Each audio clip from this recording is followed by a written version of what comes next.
All right, welcome back, everyone. We are seeing some progress made in terms of power outages. We're now under the million mark, but we still have a lot of people without power. 837,000 nationwide. Connecticut, New York, New Jersey, still hard hit. And Missouri, it's all about this morning storms, now bringing you guys into the power outages with more than 11.7 thousand customers without power.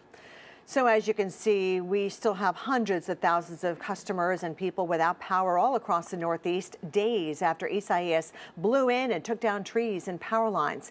Now some big questions for families. How safe is that food in your refrigerator or freezer? How do you even know if it's safe to eat? Well, Nicole Dandrea joins us now. She's nutritionist and dietitian with Purely Planted. Great to see you this morning. Thanks for joining us. Let's get right to it. How can people even tell if the food in their fridge and freezer is safe to eat after a power outage? Yeah, it's a great question. Great to see you too, Kelly. Thank you. So in a minor situation, when the power initially goes out, food is typically good in the refrigerator for about 4 hours. So as long as that temperature is kept at about 40 degrees, then the food should be good. But in the case of the Northeast right now, where it's been days and possibly moving on to next week, most of the food's probably gone bad. So thinking meat, dairy, eggs, even rice and beans and any leftovers that you have, you're going to want to ditch those. One thing that you don't want to rely on is taste and smell and visual appearance of the food, because that's not a reliable indicator of whether or not it's gone bad. So chuck everything from the fridge if it's been a couple of days. Freezer, you can see if there's ice on the packaging or in the freezer. If there's still ice, and chances are it's still frozen, but if there's not, you're going to want to ditch that as well. All right. I mean, even with COVID-19, people are complaining that they can't smell anymore either. So you almost can't rely upon that.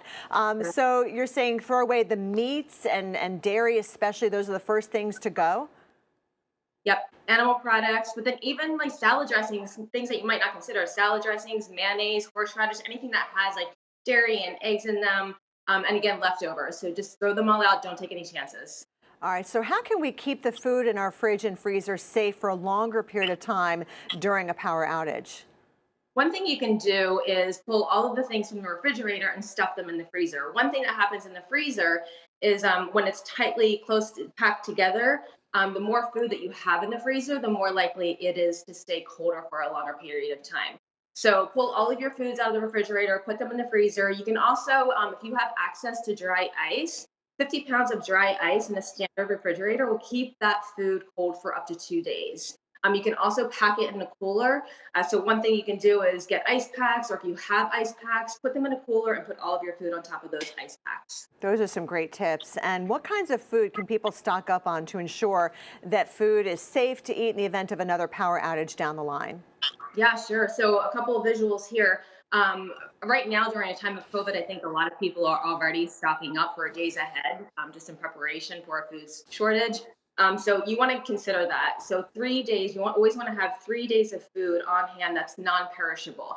So things like canned beans, grains that are already packaged in these little cooked and ready to go that you can just put into a bowl, canned fruits and dried fruits as well. So soups that are in little boxes. So consider stocking your pantry with 3 days worth of food, and also having the ice packs on hand ready to go, so that if you do have a power outage, you've got coolers and ice packs ready so you can stuff everything in there. Yeah, like things like peanut butter, almond butter, tuna, things like that to keep stock of. All right, Andrew, great to see you. Thank you so much for joining us. I'm Nicole Dandrea, nutritionist and dietitian with Purely Planted. We appreciate your time this morning, because a lot of people are going through a really rough time with power being out now for days, and they may not even get it restored until early next week.